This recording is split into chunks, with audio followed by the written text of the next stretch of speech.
All right. We'll bring the Diversion Authority Public Outreach Committee meeting to order.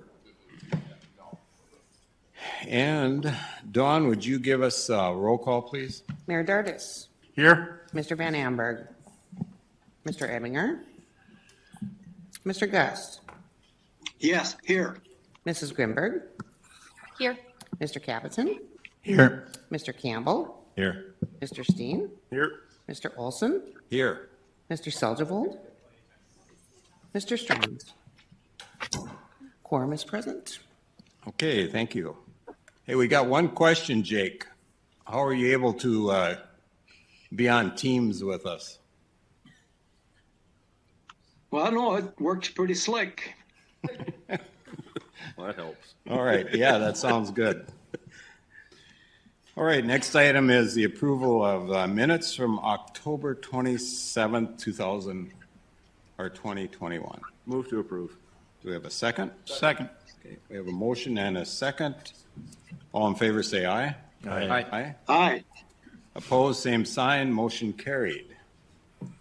Item 3 is the approval of the order of agenda. Do we have a motion on the agenda? I'd so move. Okay, we have a motion. Is there a second? Second. Okay, Now that I'm here, I can second it. we have a motion and a second. Any discussion? All in favor say aye. Aye. Opposed, same sign, motion carried. Next item, item 4, is the 2022 Communications Strategy. And we'll call on our Executive Director, Joel, and Amy. Thank you, Board Member Olson, and the rest of the Public Outreach Committee. It's great to have us back together again. It's been a while since we've seen each other. Over that time, there's been a lot of significant changes to the project, too. Obviously, the announcement of the federal funding last week, as well as the closure of the P3 deal and everything else that occurred in the last half of 21. So with that comes the need to take a look at our communications program and how we're administrating it, and if that meets the needs moving forward. The team has been getting together the last few weeks through a series of strategy sessions, meeting with different areas of the program, whether it be lands, P3, those sorts of things, board communication, all those sorts of things. And a lot of great things have come out of that. And I'm going to have Amy Weiser-Wilson kind of just do a short presentation for the committee. This is maybe just kind of the first preview to this committee of some of our proposed changes and some of the direction that we're moving forward. But I will say, from my standpoint, our principal concern for communication is the lands program, because we have a lot of work left to do there, and then integrating in our communications with the Red River Valley Alliance, since they're just going to be ramping up here, and we got all of that work to do on their side.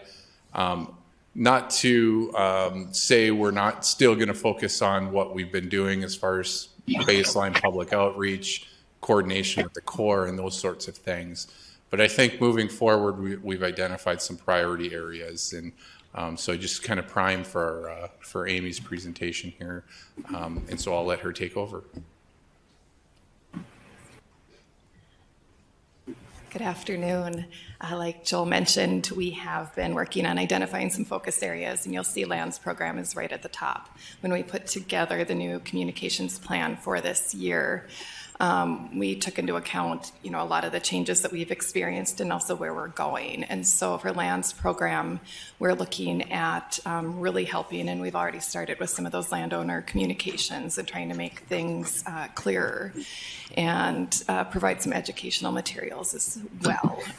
Community relations is another focus. That would include our public relations efforts, media relations, and social media. And a big reason for this and what will be driving it is really keeping the public up to date on what's happening with construction, how that's impacting the community, and also putting a face behind the diversion and making some of those relationships through through these areas. And that will be done in partnership with RRVA, which is part of the internal and interagency comms focus. I'm really looking at syncing up everything that we're doing together so we have a consistent message as we go out to the community. And as part of that as well is improving board communication. So hopefully you had the chance to see the first board bulletin that Joel sent out. Our goal is to provide those every other week so that you have a chance to stay updated on some things in between meetings. Rounding out our focus areas, emergency management and crisis communications. Of course, our hope is that that will not need to be a very big focus this coming year, but to have the plans in place and the training and understanding so that we are prepared should we need to respond. And then rounding it out is public affairs and industry communications. And this is really staying in touch with others in terms of the P3 across the country so we can continue to learn and also be able to share our information and show how we're really paving the way here in the Fargo-Moorhead area for P3 and all the development. And some of the tactics that we're doing, just a real high-level overview in terms of what we had in mind. So for the lands program communications, again, those landowner letters, and we're working closely with Jody and AE2S for the public meetings coming up and getting the website updated. That's really a priority right now so that we ensure all the links are working, all the legal documents are there and accessible when they're needed. Community relations, like I mentioned, it'll be the media relations, PR, and social to get the word out, but also per our technical requirements, we'll be starting an electronic newsletter this year and doing that in conjunction with RRVA. And then we have put some requests out. There's an open solicitation online right now for companies that can submit a proposal for a website redo. Really need to make that more accessible and easier to navigate so people can find what they're looking for on the site. The internal and interagency, we're doing content reviews in alignment with RRVA and the content that they have going out, really working on that consistent message. And that informational packet will help do that as well. So we're all on the same page. And then looking to partner on some media training and coaching for anybody who might be a spokesperson in the coming year. That will really connect well with the emergency management and crisis communications. Again, hopefully we don't have to have any spokespeople in that type of event, but we have a robust crisis communications plan that is almost final, and we'll be, distributing that and making sure everybody has a good understanding. And then again, industry communications, we're working on some economic impact studies, and just providing any support for legislative, conference, convention, and then if there's tours that come into the area and events coming up. I know with the groundbreaking, we're already starting to talk about what dates that might fit and what we might be able to do to kind of drum up some excitement and show what's being done. We're finding where some people, even my client who's been working closely with us was in town for our strategy meetings and overheard somebody at the Radisson say, well, now that the diversion is done. So there's a lot of misinformation and confusion out there still. And so our goal is really to get in front of all of that and be able to get a better understanding. So that's a real high-level view of where we're going for 2022 in communications. Are there any questions or comments that I might be able to help with? So Amy, on the website, Mm-hmm.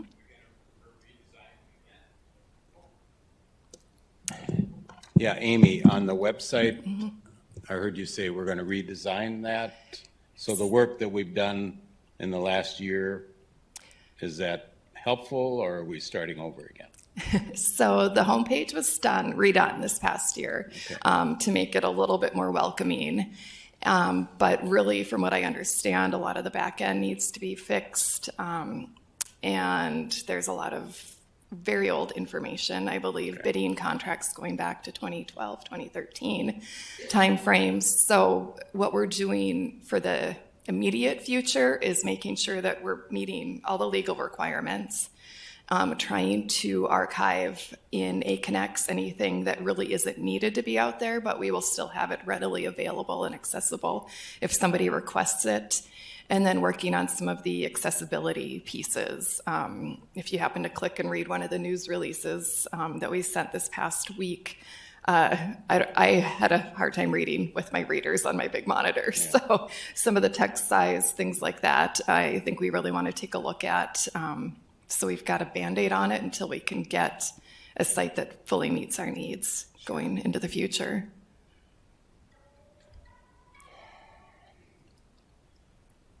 Are there any other questions, comments, thoughts? All right, well, thank you for your time. And Joel is going to speak to video. Oh, I have one more slide. Here's just a quick look at what we have recently completed. Hopefully you saw the releases media advisory that went out. Working on some message maps, and this is based on what Jeff Schatz has been doing with Fargo schools. And hopefully you saw the first one on the lands program attached to that board bulletin this week. It was exciting to see some of the early video that we were able to get in Georgia last week on the gate manufacturing. So we'll be using some of that going forward. Lily, who you met, has been onboarded with Jacobs now and will be doing graphic design. And then we're working to wrap up the project operations video that you'll see in just a moment, and continuing to partner on a lot of the lands materials and moving forward with social media and also some branding guidelines so that we can ensure consistency going forward across all our partners. Now that is my last slide. Thanks, Amy. Thanks, Amy. And Amy talked a little bit about the board bulletin. I got a lot of feedback from board members on that, and maybe some of the committee members that aren't board members are kind of, what are we talking about? And so I think this first one we sent out just went to board members only, but I think in the future we will incorporate all of the committee members as well. The intent is to provide bi-weekly constant communication with the board and the committee. So when there's a period between these meetings, you're still getting the information about what's going on, because we're anticipating as RRVA ramps up and in conversations with the Corps about the impact of the new federal dollars, there's just going to be a lot of activity this year, and we want to make sure everybody's in constant contact. And what Amy didn't get in the specifics, and I told her not to. There's a number of different softwares that we're looking at as well to ensure that we're monitoring the environment. So when people are talking about the Diversion Project, we're getting a link to maybe a talk radio or this, that, and so that we can keep our fingers on kind of the pulse of what's being discussed around the community here, and people's perception of the construction and the impacts of the construction, and then we can better navigate how to adjust and move forward depending upon what the situation is. So the next item here, I wanted to talk to this committee about, because I think this is pretty important, especially for all of us. I've had a number of presentations and engagements over the last 2 years, and it's just quite amazing to me the different perspectives people think about when they think about the Diversion Project. And I've never really run into anybody that really truly understands how the project operation is occurring. I mean, we hear our engineers talk about all of these technical things. Well, if you're not an engineer, it's hard to really grasp all those concepts and understand. And I think it kind of hit a nerve with me as I was talking to a lot of the upstream landowners. You know, I had folks telling me, you know, there's going to be a lake there and we're going to be able to boat across it. It's a permanent impoundment. I said, no, it's not a permanent impoundment. And so the principal concern I had is if we don't have a baseline understanding when we're communicating with people, we're already way out of alignment. And it's really hard to find common ground and understanding if you don't have that meeting of the minds. And so I did ask Greg and Lyndon Peace for More Engineering to come and do a presentation for the Upstream Coalition, and that happened last summer as I was interacting with them about everything that was going on last year. And the intent was so the upstream members would get that baseline understanding of how the project operates.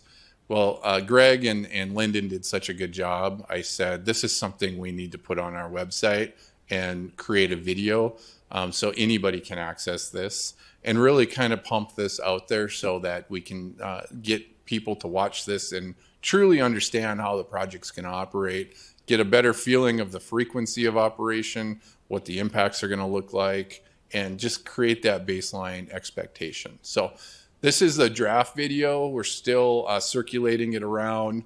The Corps of Engineers has some comments, and we've gotten some comments from others.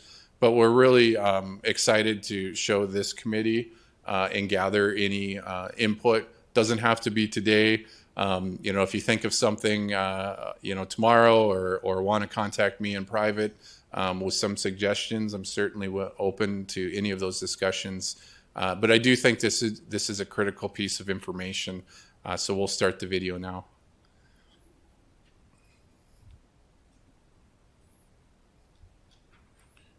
And I apologize, it is 10 minutes, but it's a good video.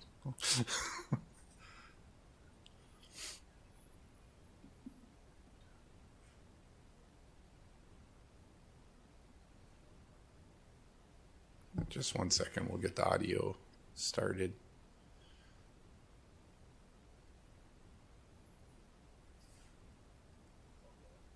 It's all the way up. Do I have to do anything here, Brian?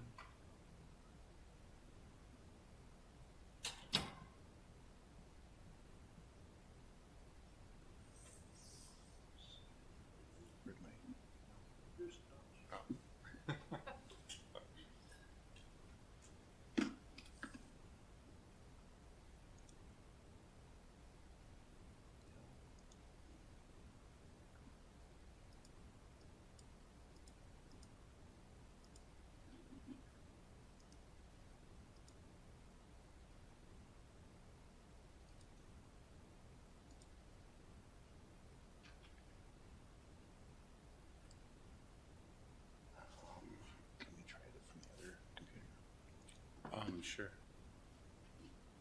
And just plug it in, maybe. Or... It's on this disc, or is it on this flash drive? Oh. can you bring it up over on that one? Yeah. 1 second.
There we go. Good job, Paul.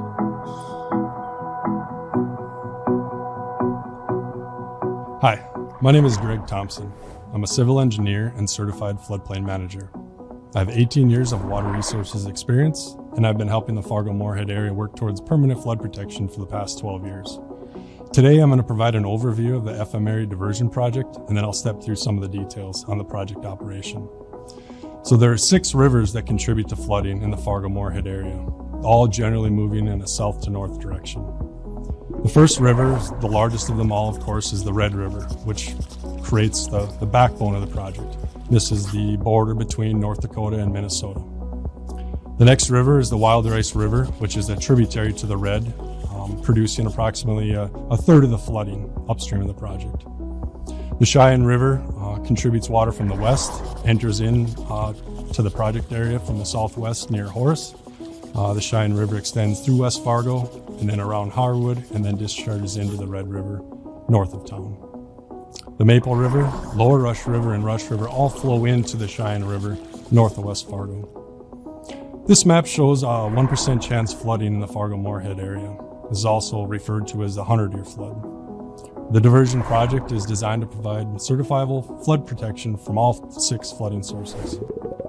Let's take a look at the project a little closer.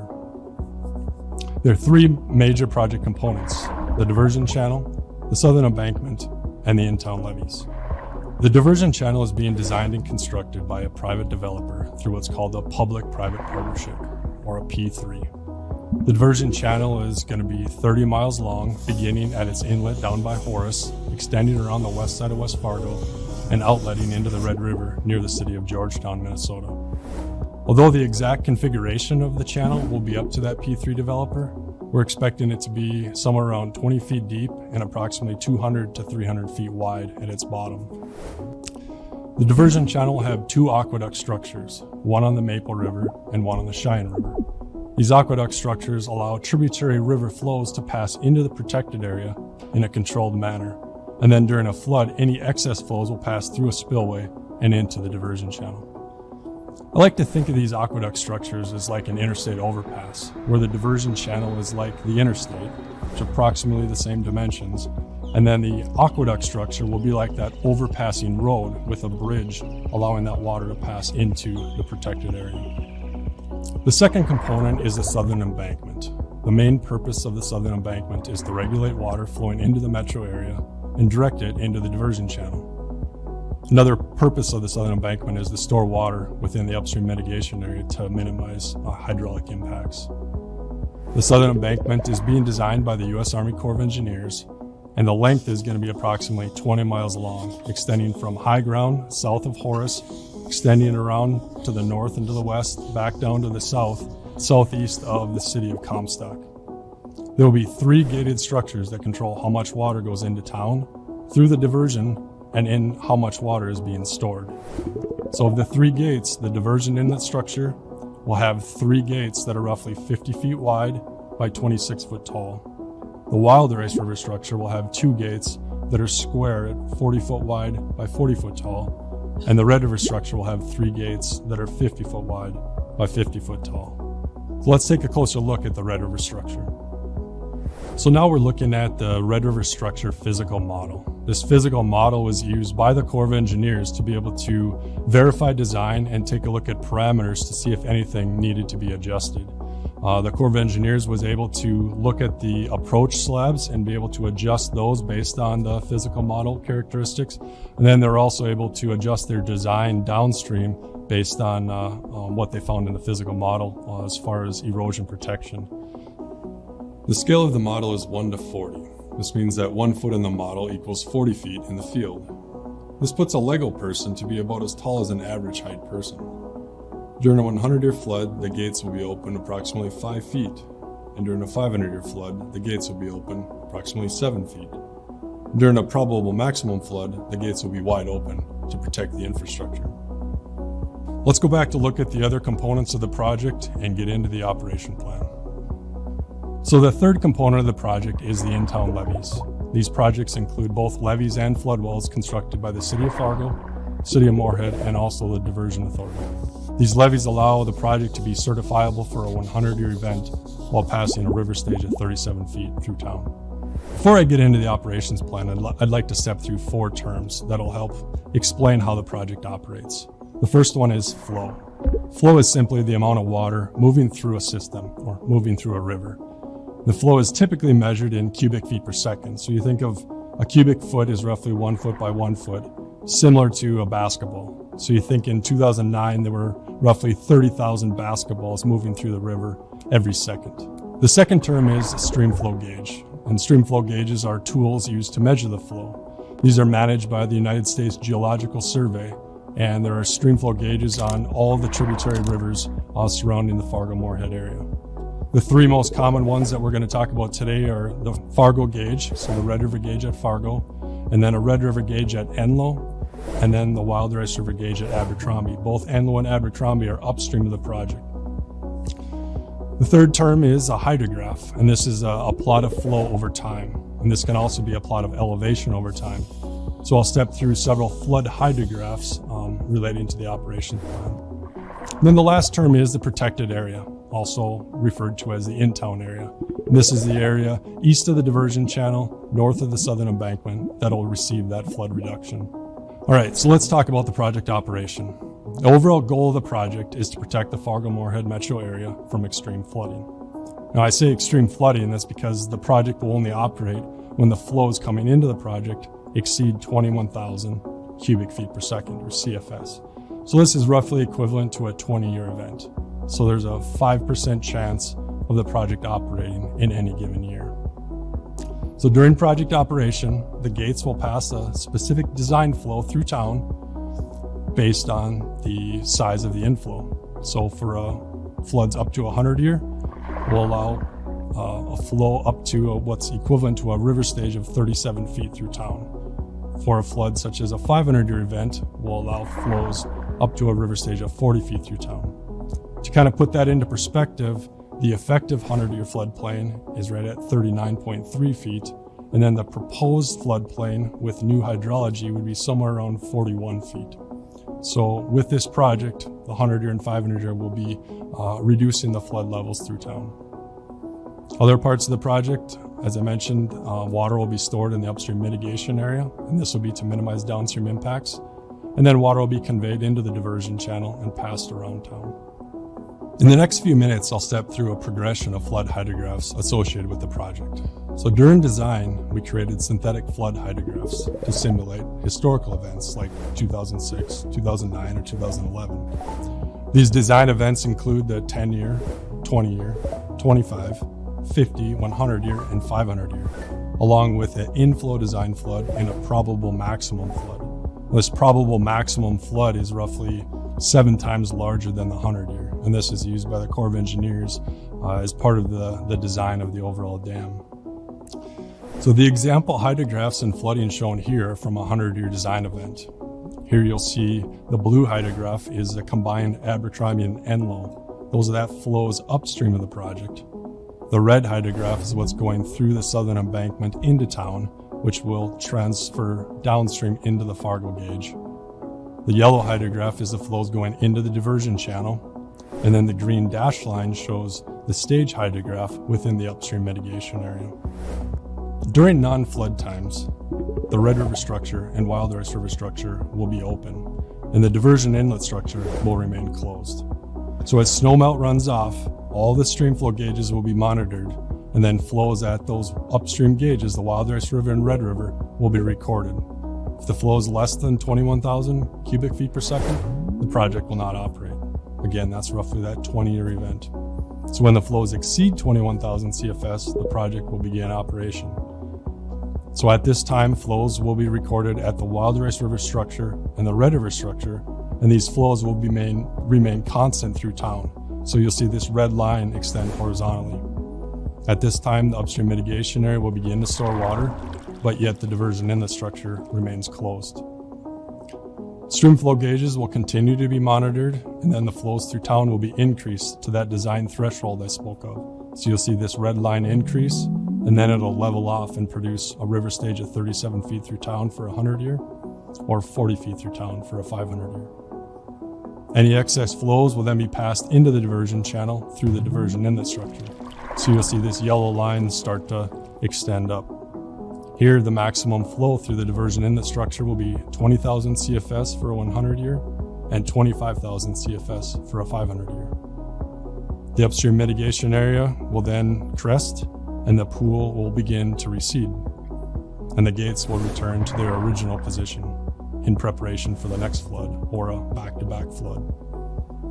So after studying flood solutions for the past 12 years, the Diversion Authority has developed a robust project to provide permanent flood protection for the Fargo-Moorhead metro area. I hope this summary gives you an overview of the project, as well as an idea on how the project will be operated. So we tried to convey to Greg as he was speaking to try to keep it as best he could in everyday terms. But it gets really difficult because you have to talk about a hydrograph because that's the best way to show how the rivers are rising and falling over the course of multiple days. But I think that hydrograph he showed at the end, that showed a 100-year event, and the staging area would have water in it for about 19 days. So, when you start talking like that to people that are thinking that this is going to have impounded water all the time, you really start to change that mindset of, oh, okay, this is only going to happen 5% chance each year, and it's really only for 19 days where we're going to be staging water and until the flood recedes. So anyways, I maybe just want to open it up. I know it was a 10-minute video. It's a lot of information, again, to try to convey, but it is important that we try to attempt to make this as easy to understand as possible, but certainly looking for any input that this committee might have. Joel, I have a question. When you presented, or when Greg and Lyndon presented to the upstream group, what kind of questions did you receive, and are they answered in this video? Some of the simple questions maybe? Yeah, that's a great question, Roger. And yes, all of the questions that we received were answered in the video. So we received a question, they wondering about when are the gates going to be operated. And so it's really that 20-year event is when they start to operate. When do we stage water at 37 feet? And again, that's the 100-year. And it kind of shows as the hydrograph, continues to increase. And then you get to that 37 and you can see it level off, and you can see the duration of time. And then you can see where the water then has to go is in the diversion channel. So it was really just kind of, there was a lot of questions about timing, about, the impact, how quickly does the pool fill up or the staging area fill up, and then how quickly does it return back to normal. And so we were attempting to show that with that hydrograph over time, and have the days on the bottom, so you could see the line of the pool rising and then falling again, and you could see, kind of gauge the amount of time that would take. There were a lot of questions about, what the floodplain would look like during the event, and it was kind of tough to see, but if you were following on the right-hand side of the video, as the hydrographs were going up, you could see the floodplain expanding into certain areas and then receding again. And so our attempt is to kind of put a real-life scenario together that somebody could see the expansion up until the crest, and then it start to come back down. And if you're real astute, you can kind of look on there and say, okay, this is where I live, or this is where my uncle lives, and I can kind of see what roads may or may not be impacted during a flood event, those sorts of things. But it was very well received with the upstream group, and it really clarified a lot of that misinformation that had been circulating for years. So I feel it is really important that we get this video out and talk about it, and let people watch it to just get that understanding of how this will operate.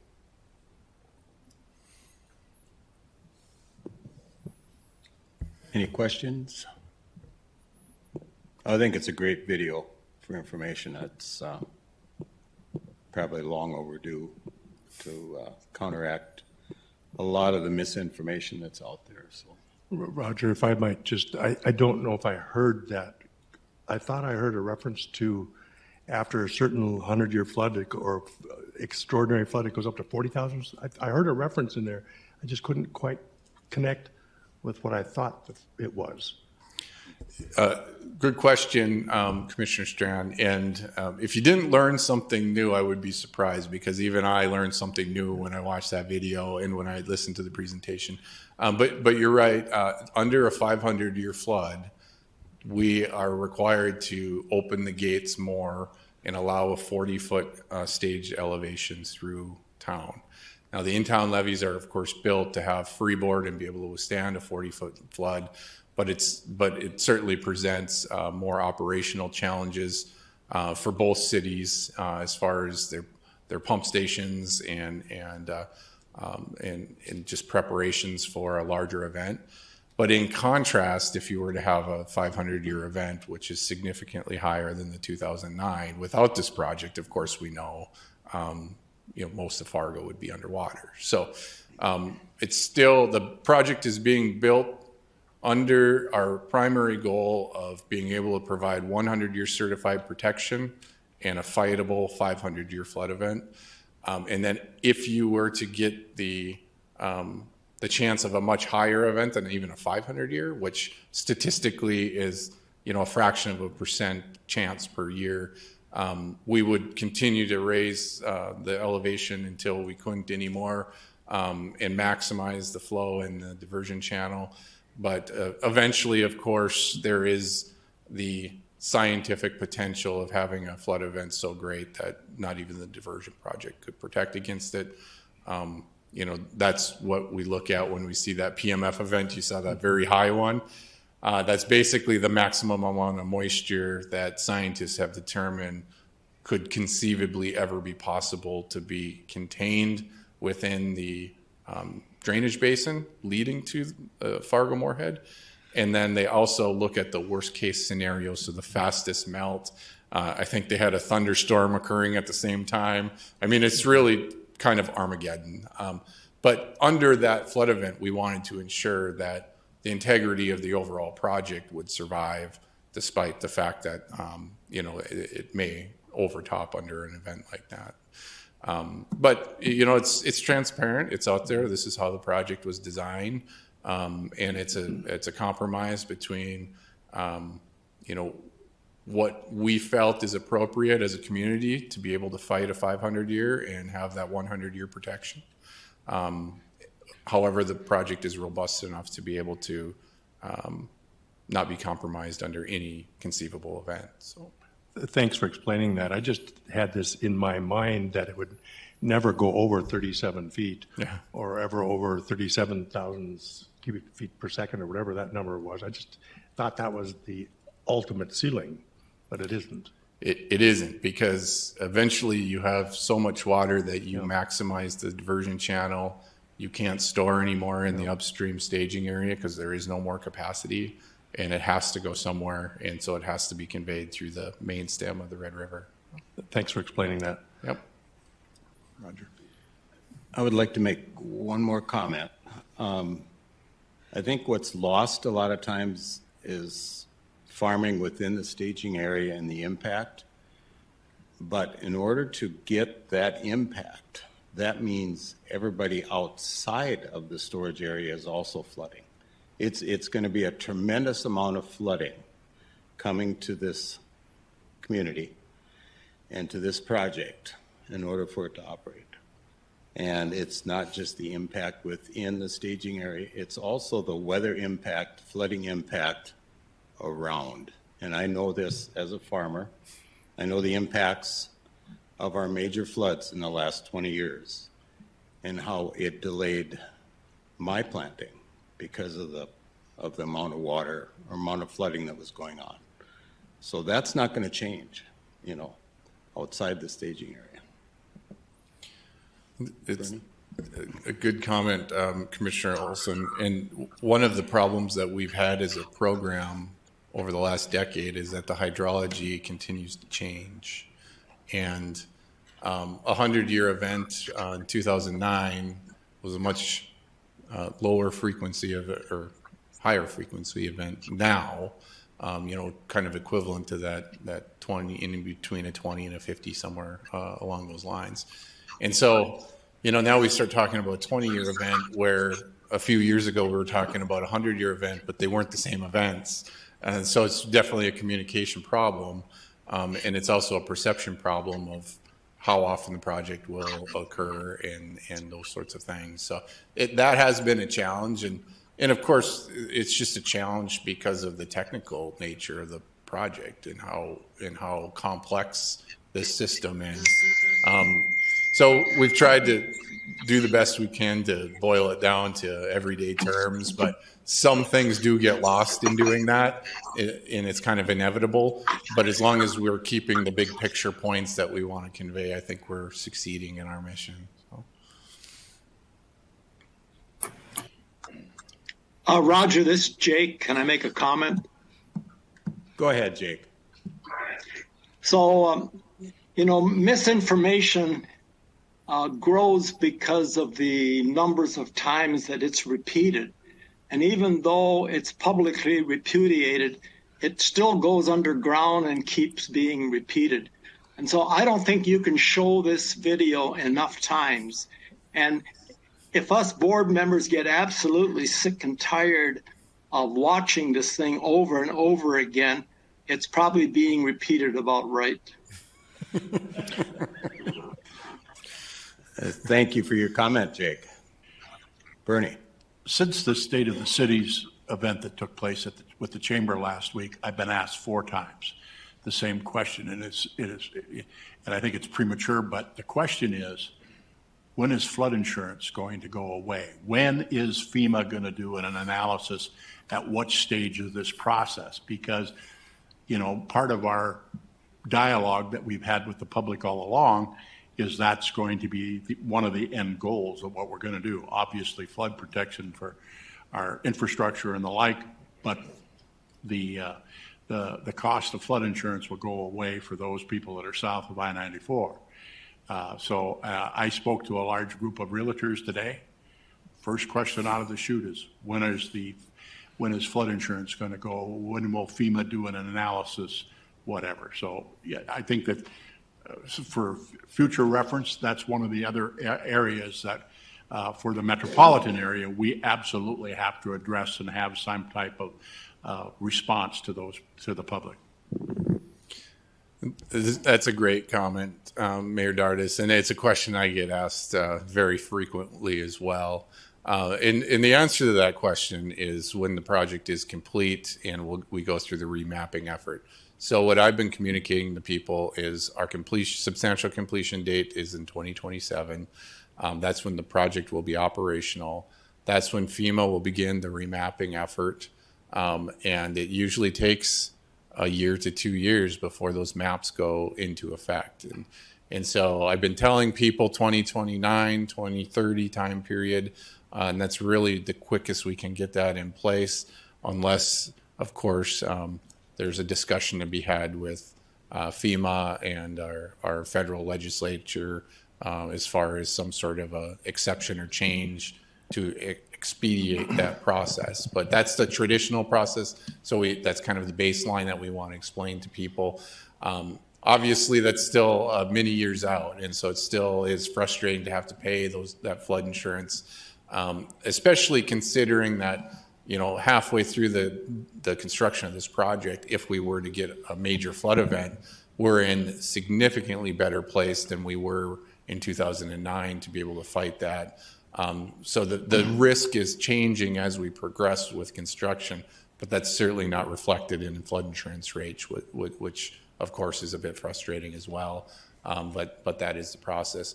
I think with that comment, Mayor Dardis, is a great point, and it's certainly something that we could plug into this at the right moment and the right time, and be able to talk a little bit about that flood insurance component and the remapping component. Kevin. Yeah, Roger, I want to piggyback on a couple of your comments, if I could. And by the way, the video is fantastic. I think it's really good. And videos like this are really helpful in educating people who haven't followed it. I have 2 areas where I'd like to see something like this done, and I'm going to talk about the Minnesota side now, and maybe that applies to areas on the North Dakota side as well. But along the tieback levees, where we have lands that are not part of the staging area, they're still going to be expected to have drainage. And that kind of goes to what Roger said, is some of the people might be concerned of what's being backed up outside of the staging area and that type of thing.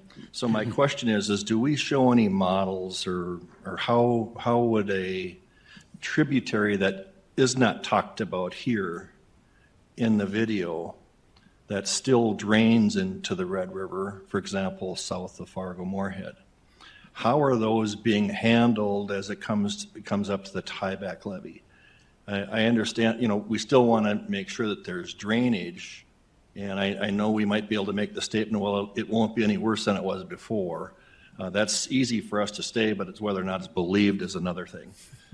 So I think things like this are really helpful in that regard.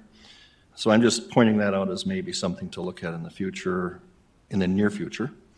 And then the second one would be, in the video, they talked about where all this ends up, and it all ends up up by a little community in North Clay County called Georgetown. What can we show them that would show that this thing levels out and that I understand it's the staging area that is helping keep that the same. But I think if we could show them some sort of a hydraulic model similar to what's been shown here would really be helpful and comforting to those people that are living up in that area. Going back to Bernie, to your areas of West Fargo and north of West Fargo, every time that there would be a spring flood, you'd always hear how that darn West Fargo diversion flooded north of West Fargo. You've heard it, Bernie, I'm sure, time and time again. And so I'm just trying to make sure that the hydraulic data we have doesn't create that in the future. Those are both great comments, Commissioner Campbell, and it's certainly we can put some more work into that. And I think you're spot on your second point, because the hydrographs are showing the downtown Fargo gauge, right? And so as you move to other places, it's going to look different. We do not have any significantly greater impacts at Georgetown than what would normally occur. But we need to show that, and we can show it in this format, whether it be a public meeting in Georgetown with the officials there, and show them here's an event without the project, and here's the event with the project, and this is what it looks like right here in Georgetown. And here's the flood levels and the durations. And so they can see it for their own eyes, and they can compare the with project and without project. Whether they believe our analysis, of course, is another thing. But these are all scientists that put this together, and there's been over a decade worth of engineering work on this that's been peer reviewed by multiple agencies and regulatory agencies. So the simple fact of the matter is our model is extremely accurate. And we are, in some cases, modeling impacts down to the thousandths of a foot, which is, equivalent to maybe or smaller than the thickness of a quarter. So, that's a pretty significant accuracy on the model. And we can show, I think, in simplistic terms, using that hydrograph type of an explanation, to different communities and show what those impacts or lack of impacts, therefore, would look like. Kevin, that was a great observation, and probably one of the most frequently asked questions to me is how about the impact north of Fargo? What are you guys going to do about that? Because they think that we're going to run water around in this diversion and flood out those, the people north of town. So you just have to go through the motions and tell them how the project's going to operate and the staging areas. Roger, in my private career, I did some work as an accountant, and if they were to ask me what 2 + 2 is, they might trust my answer. But when they ask me where the water is going to go, as an accountant, they're not going to trust me. No. So I look for the experts to help in that, and that's what I'm talking about here. Yeah, and I think to that point, one of the reasons we chose Greg to explain this is that he is very good at just keeping it strictly to the facts, and this is how the engineering works. And he's just got a great voice and a great way to explain those things. And he certainly has the credentials. I mean, you heard him talk about the significant work that he's done on this project and in the Red River Valley. So he's got that integrity, we believe, to accurately convey this message to the audience. Roger. Yes. One more comment that I'd have is, at no point in any of the discussions that I've ever heard, does the category of ice jams come into this equation. In our diversion, we've got, I think, 9 monitoring spots in West Fargo just for our diversion. And it's always at the bridges because that's the critical point, because they're not raised bridges. So is there an issue with any of the control structures, the gates, anything like that, when we have a unique year, the way that the ice goes out or anything like that? Is that, I've not heard anything, and obviously we all know what happens when there's an ice jam on the Cheyenne River. It goes east and west and wherever it wants to go. Maple, same way. That's a great question, Mayor Dardis, and I get that question quite often. And I'd probably like to ask Mr. Bakkegaard to come up because he's been knee-deep in these discussions and make sure we give you an accurate answer. I got an answer, I just want to make sure it's accurate, Mayor.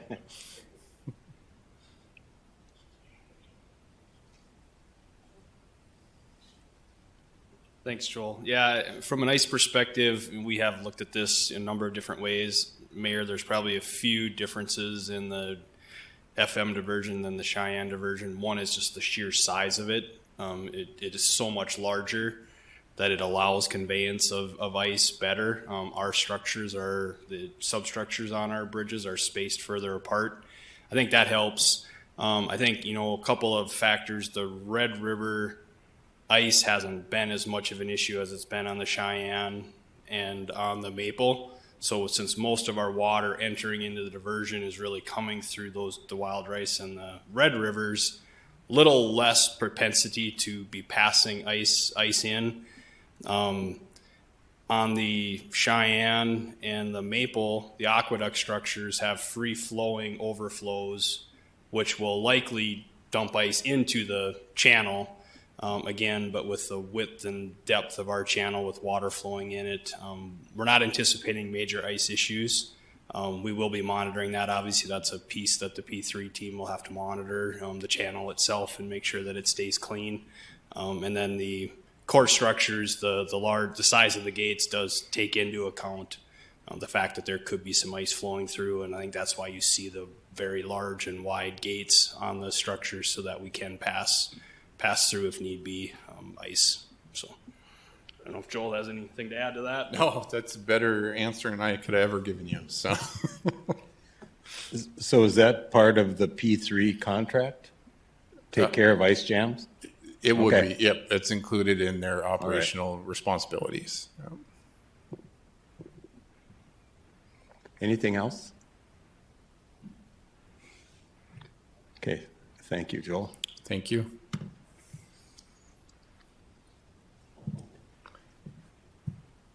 So item 6 is the next meeting, February 23rd, and it'll be here at 2 o'clock. And item 7 is adjournment. Do we have a motion to adjourn? Okay, we have a motion. Second. All in favor? Jake seconds. Aye. We are adjourned.